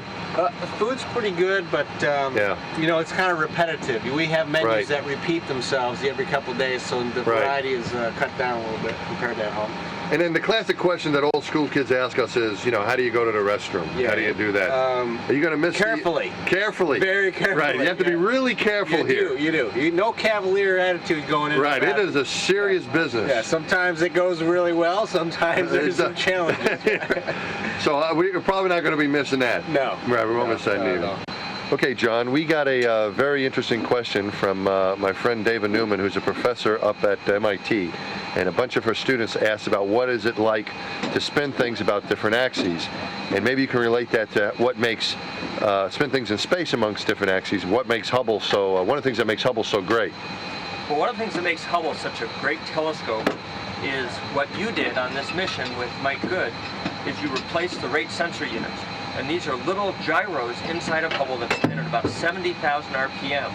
And they allow Hubble to very carefully sense rotations and then correct them. To correct them, they have gyroscopes inside, big reaction wheels, that they spin up and spin down a little bit to torque Hubble to cause it to go to different directions. It doesn't have any thrusters. You want to demonstrate some gyroscopic Yeah, let's do that, John. Okay. So we're going to start out. How about the long axis? The long axis. The pencil mode. Everybody loves to spin a pencil. The long axis. All right, so I'm just going to go. I'm going to be a pencil. You're going to be a pencil. I'm going to rotate you this way. Okay. Slowly. That's pretty stable. That's not bad at all. Kind of boring. Not enough? I think I've had enough of that. All right. All right. Now what are we going to do? Okay, how about a small gyro? Small gyro. Let's see if that's a little more stable. Let's see if I can get small. Not that small, but... Okay, head over heels. Ready? All right. There we go. That's pretty good. Nice and slow. But look, pretty stable. Oops, yep. You hit something, okay, but it's pretty stable. Let's keep going. And let's hope the Hubble doesn't hit something. No, yeah, that was debris we hit. Hey, you want to see something neat? Go ahead. Conservation of angular momentum. Look at that. Slows down. Slows you down. Hey, why are you upside down? You're the one upside down, man. I'm right side up. Both of you have very pivotal roles in landing. Greg, why don't you tell a little bit about what you're going to be doing? I'm going to be watching Scooter. You're going to be watching Scooter. Right. What are you going to be looking for? Well, I'm going to be looking to see that all the milestones as we come around the heading alignment cone, I'm going to make sure he's on at the 180, the 180 degrees from the runway. You're talking about the big turn that we made before we turn final onto the the runway. He's going to let me fly a little bit, and I'll fly around that cone just a little bit. Yeah, he's going to let it up for just a little bit. But then I'm going to make sure he's on his altitude, 180 out from the runway, and then 90 degrees out from the runway. Right. And as he rolls on final, he's all in altitude. Right. Airspeed's right, altitude's right. We're getting ready to land. And if he's not, you're going to let him know. Then I'm going to give him some sugar calls. All right, okay. What are sugar calls? Little ride, little up. All right. Little fast, little slow. Okay. You can do it. You're the man. All right. You're going to keep him going and keep us on track. That's right. And Megan, what are you going to be doing? I'm going to be watching as well, and just calling out when different things are supposed to be happening, make sure that everything happens when it's supposed to. Different navigational aids are coming in on time, and the orbiter's doing what it's supposed to be doing automatically at the different times. All right, so you're running all the systems. Ray J Greg's going to be keeping an eye on Scooter. So this is our last installment of Scooter's Corner. And now tomorrow's a big day for you. And I mean, you've had all kinds of big days, but is tomorrow kind of the biggest day for you out of all? Very special. And that's because we're landing. And you know what? The robot doesn't land. That's right. There's no auto land system here. People get to land. Right. You get to land. And you were a Navy aviator for how many years? 14 years. Well, you still kind of are, but you were, flying F-14s and test pilot school, and astronaut training. And you've done how many shuttle training aircraft runs have you done? You think? We have that business jet that's configured to fly like the shuttle training aircraft. And I was looking at my numbers. I think I have something like 3,000 dives, approaches in that aircraft. 3,000 approaches, and those are all set up for the one you're going to do tomorrow, pretty much, right? That one. So there's a lot of practice that goes into this because this is a huge event. You're flying a spaceship and going to land it like a glider, right? It's not basically a glider. It just doesn't fly very well. You can't catch any lift. You keep coming down all the way. It's like a brick, right? Is that fair to say? Kind of like a brick coming down with these small wings compared to the size of the ship coming down. And you don't have any engines, which means if you don't like what you see, that's a big difference. In the Navy, every time I came into the ship, sometimes it'd be moving around or I wouldn't be right. And they'd say, go around, try again. Move the engines up and you go around. And this thing, you're coming down. There's no going around. You're landing. Right. So this is... You want to make sure you got the right stuff underneath you when you touch down. Very, very important. Can't say, now I'm going to change my mind. No, I'm going to go over here or there. No, you're coming down. You got to be in the right spot. Well, how do you feel about doing this? Great. I feel pumped up. I'm ready to go. Yeah. Let's go get it. I got to. This is what amazes me. I've known you for a long time, and I flew with you on 109. And I remember on landing day on 109, you were just so pumped. There was no nervousness. There was no, oh my goodness, this is a big deal. You were like, I am ready to go. And you were just really acing, ready to go. And it was great the whole way down talking, and we all felt very confident about it. So I'm sure it's going to be the same thing tomorrow. You've already done it once. That was your first time. That was my first time, and that was in the middle of the night, 4 a.m. Right, middle of the night. So now it's a daytime landing, which is easier, right? Around the time 9 a.m. Yeah. The late breakfast. So it should be no problem. Sun's up, should be good. Right, and so as a crew member, I feel very confident you're going to get us home, and it's very meaningful to us and to our families to know this. That this man is a cool hand and going to get us right in there tomorrow with great confidence, and so we have the utmost confidence in you, and I want you to talk to Ray J and Megan. It's not just me. Oh, no. You're on the flight deck, too. I'll try not to talk and bother you. So I'll better be quiet. It's a team. It's a team effort. Go team. Yeah, I'll be looking at different, if we have anything go wrong, I'll be keeping You'll track. let me know how it impacts Right, us. I get to give you a little brief. My job is to give you a brief. Make sure we don't miss any nominal We won't miss steps, anything, right? We'll make sure we get everything right. You got a because you guys display to might look be busy. at, tracks. Right, I've got a computer I You're can the look at. busiest We'll do man on that. the flight deck. Well, maybe so, but you've got, I know you've got us in good hands, and I think you guys are busier than I am, and I'll just try to help whenever I can. I think we're a good team. But good luck tomorrow. You've been a great commander. It's been a real privilege. Well, it's an honor serving with you. So it's been a pleasure to get to be here with you and train with you, and looking forward to getting home safely tomorrow with you. All right, we'll be on the ground tomorrow. All right, good luck, man. Thanks. Atlantis crew, this is Charlie Gibson in New York. Good to see all of you, and I appreciate your doing this with us. Scott, let me start with you. Somebody stopped me in the street the other day and said, why are you giving all this coverage on ABC? Give me a brief answer, he said, as to why I should care about Hubble. And I did the best I could, but how would you answer if somebody asked you that question? Well, I say that this mission has been an example of what the brightest and best of America can do, working together as a team. It's not just us in space, it's people all over the country. We've had challenge after challenge, both before the mission, getting ready for it, and during it. And now we've been able to work together and overcome those challenges. Hubble, as a scientific instrument, takes incredible scientific observations that are cutting edge, rewriting the textbooks, but at the same time, bringing galaxies that are billions of light years away into our own homes and hearts for us to look at and marvel at the beauty of this universe. And John, let me turn to you because this is your third trip to Hubble. And I wonder, somebody described you as sort of a Hubble hugger. I wonder if you felt any sort of sadness when you let it go. No, actually, I didn't feel any sadness at all. I was sort of wondering how I would feel myself when the moment came. It was a pretty busy time when we did the deploy. Of course, Megan was the person to actually open up the snares on the robotic arm, and Scooter did some pulses, and off Hubble went, and we were taking pictures and making radar marks and making sure we were getting clear of Hubble. And once Hubble was about 300 or 400 feet away, I turned to Scooter and looked at him, and I said, we really did it. And in fact, I felt no sadness at all. I felt some sense of satisfaction and joy that we left Hubble in the best shape of its life with the most scientific power, and I thought this is really a great day. Mike Massimino, let me turn to you. When you were in my office, you said this is a great crew. When you were letting us in on the training, you said this is a great crew. You'll see that as you watch us in our year leading up to the flight. And you said they're all going to do a great job. But let me ask you to give a grade to this Massimino guy. When he was out there with that sticky bolt, I think I heard him blaspheme a time or two.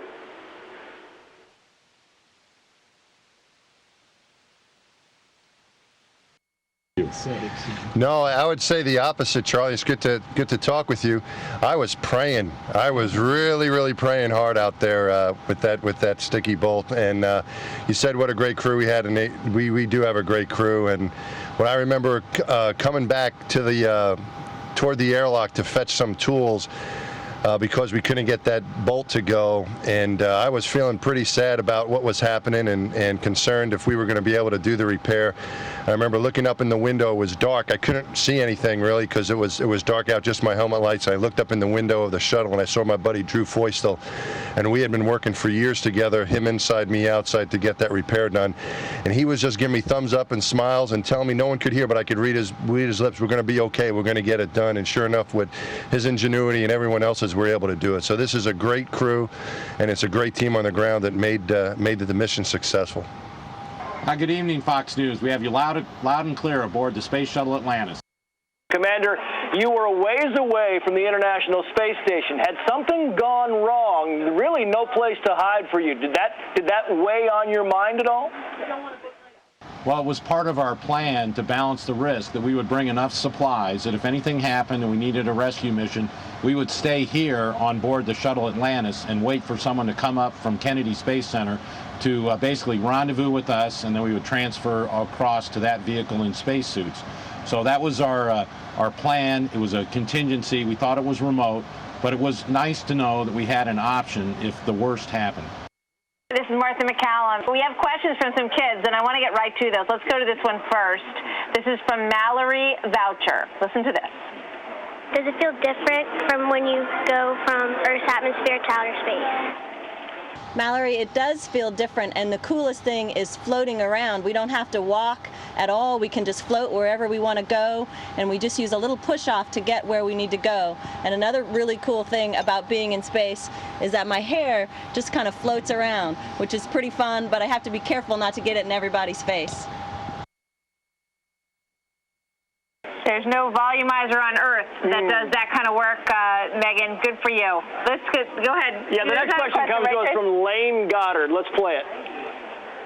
What is it like floating in the space shuttle and outside of the space shuttle? What's it like to float inside and outside the space shuttle? Well, floating inside the space shuttle is interesting. What's neat about that is that it's sort of a smaller volume, so we can bounce off the walls and grab a hold of things if we let go. Floating outside is a little more tricky because there's a lot of areas where you can get lost, and if you lose your grip, you might go a little farther than you want to. So we take it easy when we're outside the space shuttle, and there also is a lot of delicate instrumentation out there that we don't want to bump into. So we have to move very slowly. But the feeling is very similar to what you feel floating in a swimming pool when you're down underneath the water. But it's a little bit easier to move in space because the water's not there to hold you back. Atlantis has CBS loud and clear. Now, John, take us inside your spacesuit a little bit. You mentioned your partner, Drew Feustel, who was a rookie before this mission. What did you tell him about that first moment stepping out into space, what to expect, something his training couldn't prepare him for? Well, as all of the spacewalkers know, I gave them lots of advice. Sometimes maybe a little bit overwhelming in the quantity. We have a top 10 list of things to do, and there are 35 items on that top 10 list right now. And I think the bottom few are really the ones that Mike Massimino, the other Hubble veteran, and myself emphasized several times. And don't hurry, manage frustration, and don't get crushed by the arm, the robotic arm. But the ones that I think really played the most role in the success on this mission were the don't hurry and the manage frustration. I think we all had more than our fair share of difficulties that occurred during every single EVA, and it was pretty constant throughout, and it was very important outside to really just stay relaxed, focus on the job, work as a team, and manage the frustration level. Space Shuttle Atlantis copies NBC News Washington loud and clear. Drew Feustel, you have a Ph.D. in geophysics and geological sciences. Are there any unanswered questions you personally have about the universe you hope Hubble can answer now, maybe as it relates to life beyond our own solar system? What are you personally hoping to find out? Hey, that's a great question, and Hubble does a lot of amazing things. Not only can it look far out into the universe, but it can also look at nearby planets for us and give us spectacular images should we choose to point it in those directions. So it's telescopes like Hubble and instrumentation that we have on Hubble that teach us about other planets that we can't get to as humans, at least not yet.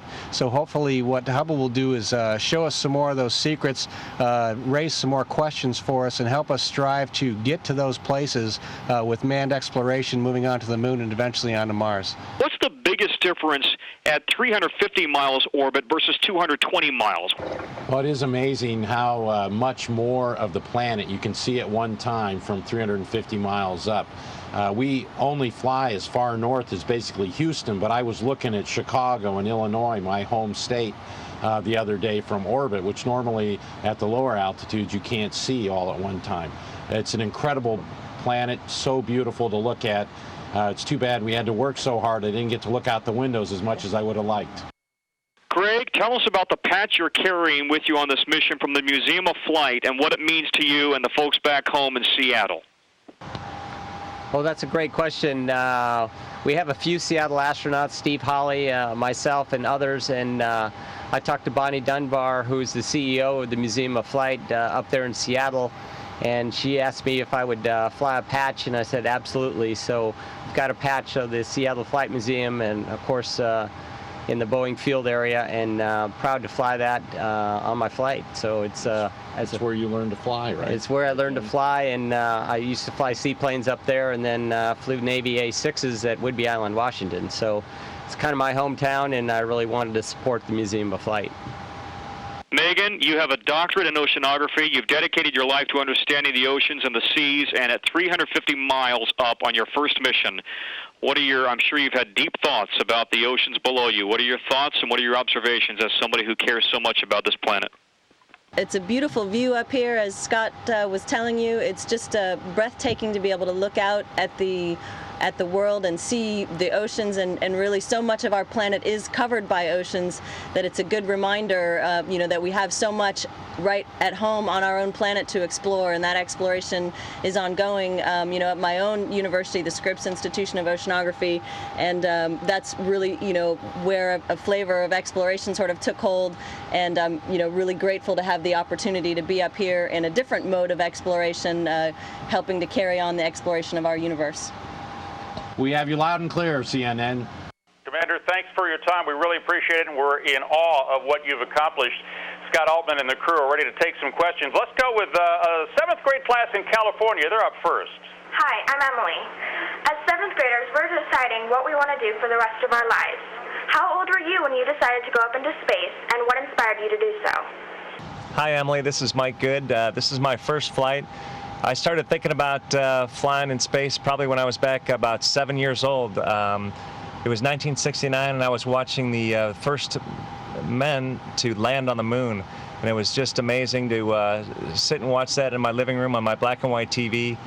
I can't say that I actually thought about being an astronaut myself right then, but it sure got me interested in the space business. And as I went through college and got into aerospace engineering at Notre Dame, I watched the space shuttle go up for the first time in 1981.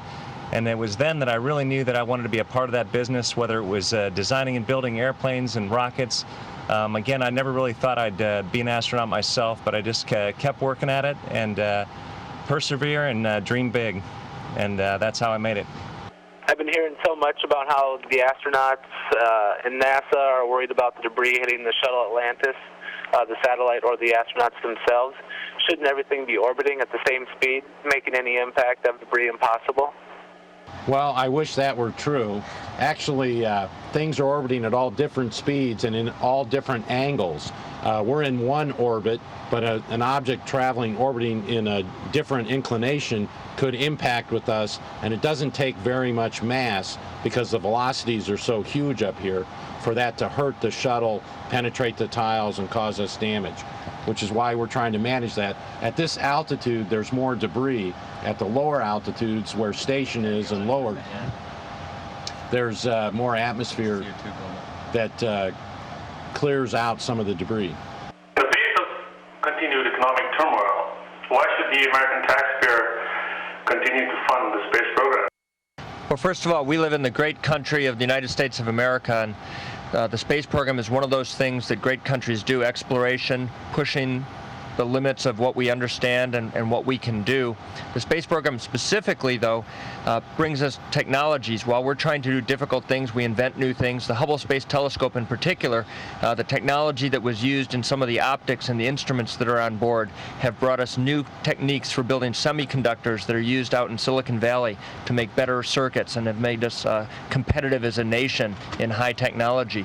It's also true that doing science experiments like the Hubble observations bring inspiration to kids that help them learn math, science, technology, engineering. Yeah, I think you'd be hard-pressed to find a K-12 classroom that doesn't have a Hubble image in it. There are numerous medical technologies that Hubble and other astronomical observatories that NASA has produced have generated in imaging for arthroscopic surgery, for instance, the lens systems and the techniques, for software techniques that we've learned by looking at galaxies that have helped in cancer detection. And the list is very long. I wouldn't say endless, but it's pretty significant. Many estimates have been made for how much we get in return on every tax dollar. But for every dollar we put into NASA, we get many dollars back into our economy. Atlantis, Houston, ACR. That concludes the events. Thank you.